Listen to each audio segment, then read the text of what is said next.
यासाठी पुन्हा त्यांना जे कर्ज घ्यावं लागेल ती सगळी प्रक्रिया आता सरसकट कर्जमाफी आता कशी करणार. आता डीबीटीचा एक ऑप्शन आहे आता जे अनेक वर्ष आधी नव्हतं. तर आपण जर सरकारनी मदत केली आणि बाकीच्या जिल्ह्यात ज्या जिल्ह्यांमध्ये आज अशी परिस्थिती अतिवृष्टीची परिस्थिती नाही तिथली काही यंत्रणा या भागात घेऊन मदत करता येईल का अशा काही उपाययोजना सगळ्यांनी मिळून हे काम करावं लागेल. पण सरकारनी पुढाकार घेऊन डायरेक्ट बेनिफिट ट्रान्सफरची जी काही आर्थिक मदत करता येईल ती तातडीने करावी. आपल्याला माहिती आहे पंजाबच्या सरकारने 50,000 रुपये हे एकरी दिलेले आहेत. पंजाब सरकारने ऑलरेडी ते काम सुरू केलेलं आहे. तर त्यांच्याकडूनही जर काही महाराष्ट्र सरकारला माहिती हवी असेल ज्या पद्धतीने पंजाब सरकारने काम केलंय तेही करावं. केंद्र सरकारमध्ये मी शिवराज सिंग चौहान साहेबांना मी स्वतः भेटले. त्यानंतर माननीय मुख्यमंत्री हे माननीय प्रधानमंत्र्यांनाही भेटले. आता त्याच्या पुढे काय झालं मला असं वाटतं याचं ब्रीफिंग माननीय मुख्यमंत्रीच करू शकतील की केंद्रातून आपल्याला किती मदत मिळणार आहे. पण मला असं वाटतं केंद्राची मदत ही आपल्याला लागणारच आहे कारण का प्रचंड नुकसान हे महाराष्ट्रात झालेलं आहे. सरकारचा जो नियम आहे त्यानुसार घरामध्ये सरकारचा जो नियम आहे त्यानुसार घरामध्ये 2 दिवस जर पाणी पडलेलं असेल तरच मदत मिळणार आहे. नागरिकांचा मात्र याला प्रचंड विरोध आहे. एकदा घरामध्ये पाणी घुसलं की नुकसान होतच. हो अर्थातच ही काय कायदे नियम लावायची वेळ नाही माणुसकीची वेळ.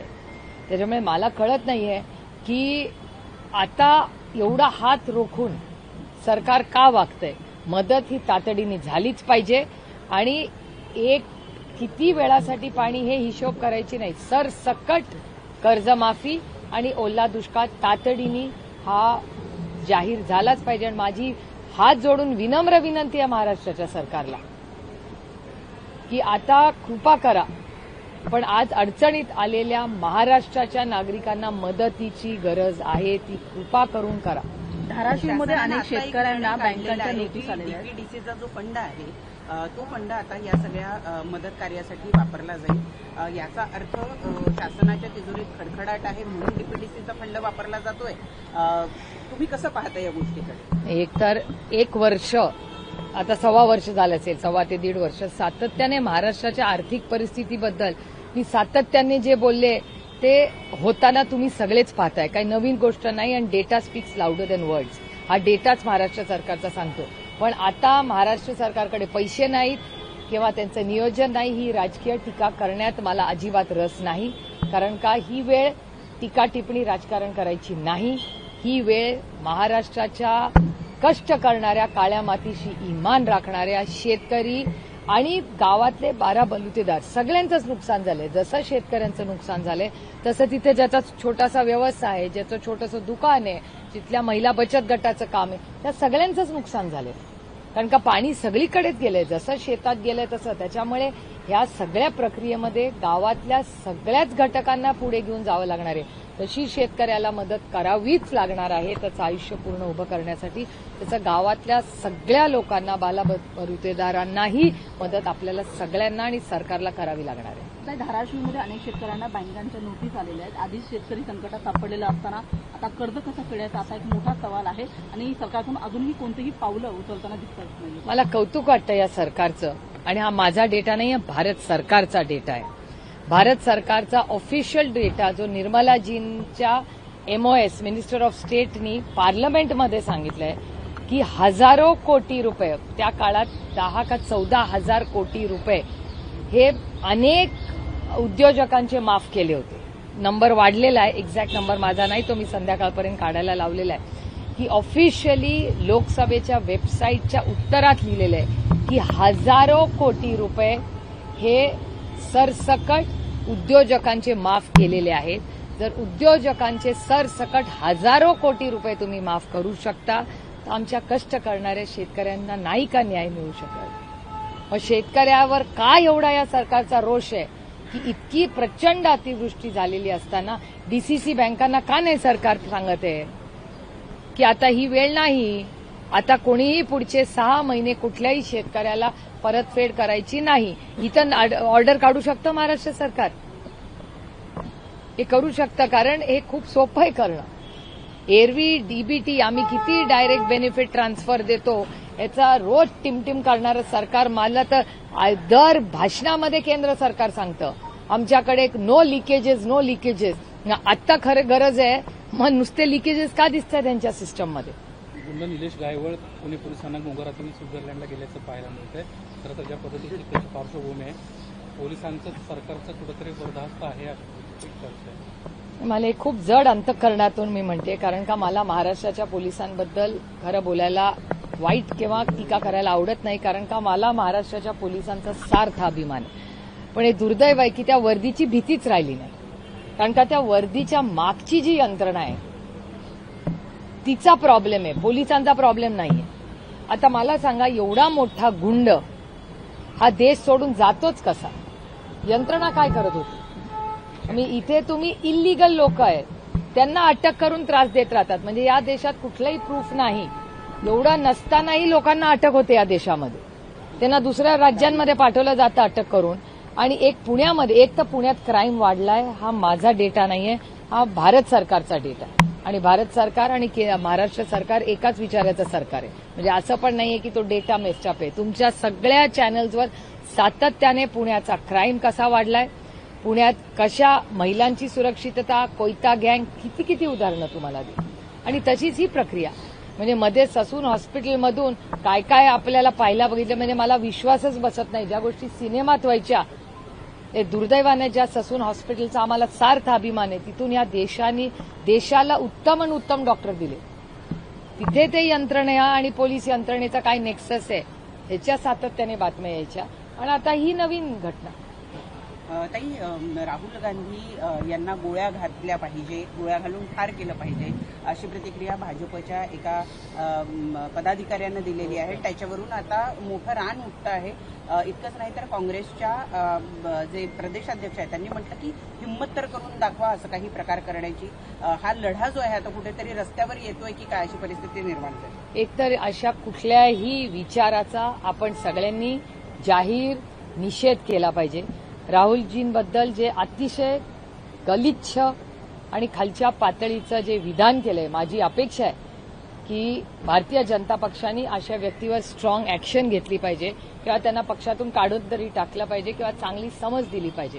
कारण का ही लोकशाही आहे, ही दडपशाही नाहीये. त्यामुळे गलिच्छ जे स्टेटमेंट आलेलं आहे त्याचा मी जाहीर निषेध करते. आणि भारत सरकारने ह्या प्रवृत्ती, अशी ही प्रवृत्ती आहे, ही कुठेतरी थांबली पाहिजे. आणि राहुलजींना सगळ्यात जास्त जी सिक्युरिटी या देशात असेल ती त्यांना दिली पाहिजे. कारण का आज आता भीती अशी वाटायला लागली आहे की भारतीय जनता पक्षाचे लोक जे सत्तेमध्ये, तेच जर राहुलजींना, जो विरोधी पक्ष नेता आहे, त्याला अशा धमक्या देत असतील, ते अतिशय लोकशाहीसाठी घातक आहे. आणि त्याच्यामुळे राहुलजींची सिक्युरिटीमध्ये वाढ झाली पाहिजे. माजी गृहमंत्री पी चिदंबरम यांचं एक स्टेटमेंट सध्या खूप व्हायरल झालं. 26/11चा हल्ला झाला, त्यानंतर अमेरिकेचा दबाव होता, त्यामुळे पाकिस्तानवर कारवाई करू शकलो नाही, असं त्यांचं म्हणणं. त्यावेळेस काय झालं ह्याचं उत्तर तेच देऊ शकतात. पण प्रेसिडेंट ट्रम्पही असं म्हणतात की भारताचा आणि पाकिस्तानचं युद्ध आणि अनेक अजून 6 टोटल 7 युद्ध त्यांनी थांबवली. त्यामुळे खरं काय त्या लेव्हलला कधी कसं काय झालं याचं उत्तर त्यावेळी जे प्रक्रियेमध्ये त्यावेळेस किंवा आत्ता आहेत यांच्याचकडून कळू शकते. मुंबईतल्या मुंबादेवी परिसरातील एका इमारतीमध्ये 148 लोकांचे खोटे आयडी, वोटर आयडी, आधार कार्ड, पॅन कार्ड बदलवण्याची माहिती पुढे येते. मला काय आश्चर्य वाटत नाही, कारण का राज्यातून नाही देशातून अशा बातम्या रोजच येत आहेत. त्याच्यामुळे जो आरोप राहुलजी सातत्याने करतायत तो कुठे ना कुठे रोजच कुठे ना कुठेतरी बाहेर येतोय. त्यामुळे मला असं वाटतं जर प्रक्रिया पूर्ण झाली तर नक्की किती वोटर या देशात कमी होतील हा एक मोठा अभ्यासाचाच प्रश्न राहणार आहे. आणि मला आश्चर्य एकाचं वाटतं की या सरकारनी तंत्रज्ञानाचा उदो आणि ज्याची सुरुवात मनमोहन सिंग साहेबांच्या सरकारच्या काळात झाली, मग आधार कार्ड असेल, डायरेक्ट बेनिफिट ट्रान्सफर असेल, जीएसटी असेल, ही सगळी बिलं ओरिजिनली ही सगळी मनमोहन सिंग साहेबांच्या काळात आली. दुर्दैवाने त्याच्या इम्प्लिमेंटेशनमध्ये ह्या सरकारच्या गॅप्स आल्या आणि त्याच्यामुळे मग वोट चोरीचा आरोप असेल किंवा लिकेजेस असतील किंवा फेक या ज्या गोष्टी होत आहेत, त्या दुर्दैव आहे की तंत्रज्ञान, आर्टिफिशियल इंटेलिजन्स, एवढं तंत्रज्ञान असताना एवढे लिकेजेस होतात कसे. असदुद्दीन ओवैसी यांचं एक स्टेटमेंट खूप सध्या चर्चेत आहे. त्यांचं असं म्हणणं आहे की मुस्लिमांची स्वतंत्र लिडरशिप तयार होणं गरजेचं आहे. जर ते होत नसेल तर पुरोगाम्यांना ज्यांना मतदान करतो त्यांना प्रश्न विचारण्याचा अधिकार नाही. हे बघा, ही लोकशाही आहे, प्रत्येकाला बोलायचा अधिकार आहे. ते एक संसदेतही मेंबर आहेत, त्याच्यामुळे अर्थातच एका सशक्त लोकशाहीमध्ये प्रत्येकाला बोलायचा अधिकार आहे. एक लास्ट आहे ताई, आय लव्ह मोहम्मद ही जी काही एक कॅम्पेन सुरू झालेली आहे, उत्तर प्रदेशातलं लोण आता महाराष्ट्रामधल्या अहिल्यानगरपर्यंत येऊन पोहोचलेलं आहे. तिथं सुद्धा 2 दिवसांपूर्वी याच मुद्द्यावरून दंगल सदृश परिस्थिती निर्माण झाल्याचं चित्र बघायला मिळतं. एक तर माझी हात जोडून सगळ्यांना विनम्र विनंती आहे की महाराष्ट्रात ही शांतता झालीच पाहिजे. आणि माझी महाराष्ट्राच्या माननीय मुख्यमंत्र्यांना विनंती आहे की त्या अहिल्यानगरमध्ये सातत्याने या गोष्टी का घडतात, कोण अशी स्टेटमेंट्स तिथे करतंय, का हे सातत्यानं. अतिशय शांत असणारी अहिल्यानगर, अतिशय चांगल्या शिक्षण संस्था त्या भागामध्ये आहेत, शिक्षणावर प्रेम करणारा तो भाग, संस्कारी हा भाग. त्या अहिल्यानगरमध्ये जिथे डिस्कव्हरी ऑफ इंडिया हे पंडित जवाहरलाल नेहरूंनी लिहिलं, त्याच्यामुळे त्याला खूप मोठा इतिहास आहे अहिल्यानगरला. आणि त्या अहिल्यानगरमध्ये आज सातत्याने दर 15 दिवस, महिन्यांनी काहीतरी गोंधळ होतो. आणि तुमच्याच चॅनलवर मी ऐकलं की तिथे गडबड करणाऱ्यांना सरकारमधल्या काही जबाबदार व्यक्ती, जे जबाबदार पदावर आहेत, त्यांना मार्गदर्शनही केलं होतं की जरा शांत राहा.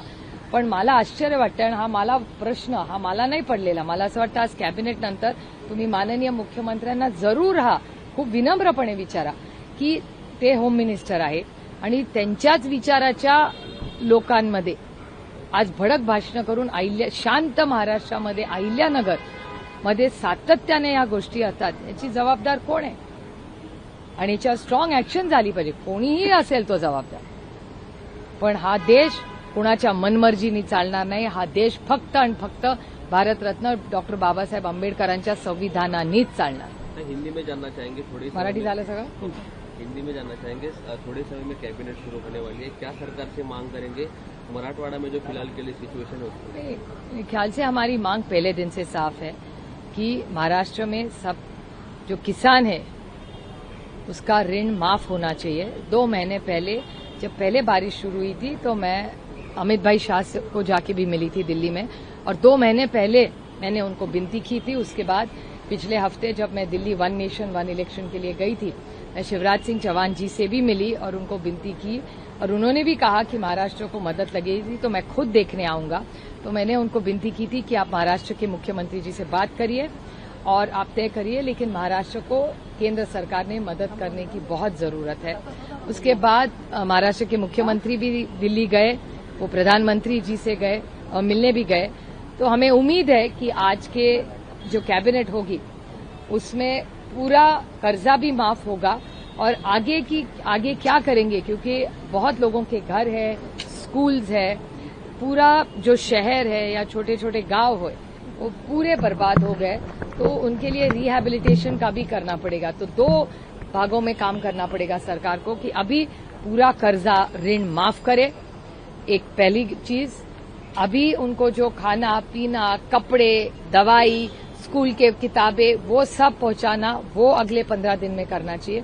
और शून्य से फिर से जिनके घर है, किसी की स्कूल है, किसी की आंगनवाड़ी है, पूरे शहर में किसी का छोटा सा बिजनेस है, कोई बचत गट की हमारी जो महिला है उनका छोटा सा बिजनेस है, उनका सब बर्बाद हो चुका है. तो उनको भी फिर से खड़े होने के लिए सबको सरकार को मदद करनी पड़ेगी. अहिल्यानगर में अहिल्या मोहम्मद को लेकर जो विवाद है वो दिखाई दे रहा है, उसको नहीं, मेरे ख्याल से महाराष्ट्र के मुख्यमंत्री जी ने इंटरवेंशन करना चाहिए. वो इस राज्य के गृह मंत्री है. और एक चीज है जो डेटा बताता है कि कई दिनों से अहिल्यानगर में बहुत अनरेस्ट चल रहा है. तो ये क्यों चल रहा है, इसकी इंक्वायरी होनी चाहिए. और जो भी गुनहगार हो, जो ये 6 महीने 1 साल से हम लगातार देखते आ रहे हैं कि कुछ न कुछ एरिया में वो करते हैं, नहीं तो जहां जाते हैं वहां भड़काऊ भाषण करते हैं. और महाराष्ट्र में अस्थिरता हो इसके लिए वो ऐसे ही भाषण करते हैं. तो मेरे ख्याल से महाराष्ट्र के मुख्यमंत्री जी ने इस पूरी रिपोर्ट लेनी चाहिए और महाराष्ट्र शांत और स्थिर कैसे रहे और अमन से हम सब प्यार से जैसे हम रहते आ रहे हैं वैसे ही आगे महाराष्ट्र चलना चाहिए, क्योंकि ऐसी जो चीजें हैं वो महाराष्ट्र के हित में नहीं है. जो इंसिडेंट के बाद जो लाठीचार्ज हुआ था उसको लेकर अबू आजमी ने विरोध किया है कि जब भी कोई मुस्लिम कम्युनिटी प्रोटेस्ट करती है तभी पुलिस की तरफ से लाठीचार्ज क्यों किया जाता है? नहीं, मेरे ख्याल से ये सारे प्रश्न आपने माननीय मुख्यमंत्री जी को, उनके पास रिपोर्ट आई होगी, तो माननीय मुख्यमंत्री जी को महाराष्ट्र को जवाब देना पड़ेगा कि अहिल्यानगर में ऐसे क्या हो रहा है कि इतना शांत अहिल्यानगर रहा है। तो इस अहिल्यानगर में जहां किसान मेहनत करते हैं, बहुत अच्छी वहां शिक्षा मिलती है, वहां discovery of India, Pandit Jawaharlal Nehru की किताब उन्होंने वहां लिखी। ऐसा अहिल्यानगर का इतना बड़ा इतिहास रहा है, ऐसे अहिल्यानगर में ऐसे क्या हो रहा है गए 6 महीने साल में कि वहां के कभी भी आप जाओ वहां कुछ अस्थिर वातावरण हमेशा होता है। जो विजय सेतुपति का जो एक्टर का जो वहाँ पे जो इंसिडेंट हुआ है स्टैम्पेड का सिचुएशन में, वहाँ पे अभी एनडीए ने अभी वहाँ पे टीम बनाई गई है और इस पूरे मामले में जो जांच है वो की जाएगी। मेरे ख्याल से स्टैलिन जी बड़े सीनियर नेता रहे, वो वहाँ के मुख्यमंत्री है, वो खुद वहाँ सब मॉनिटर कर रहे हैं। तो मेरे ख्याल से तमिलनाडु में जो कुछ हो रहा है वो उसका पूरे जांच और मॉनिटरिंग थ्रू स्टैलिन जी कर रहे हैं। इंडिया पाकिस्तान का मैच है। नहीं, मैंने देखा ही नहीं, तो मुझे पता भी नहीं है उसके बारे में। सोमानी है, उन्होंने बयान दिया है कि जिस तरीके से महाराष्ट्र देश में बदलाव आना चाहिए, जिस तरीके के हालात है देश को लेकर।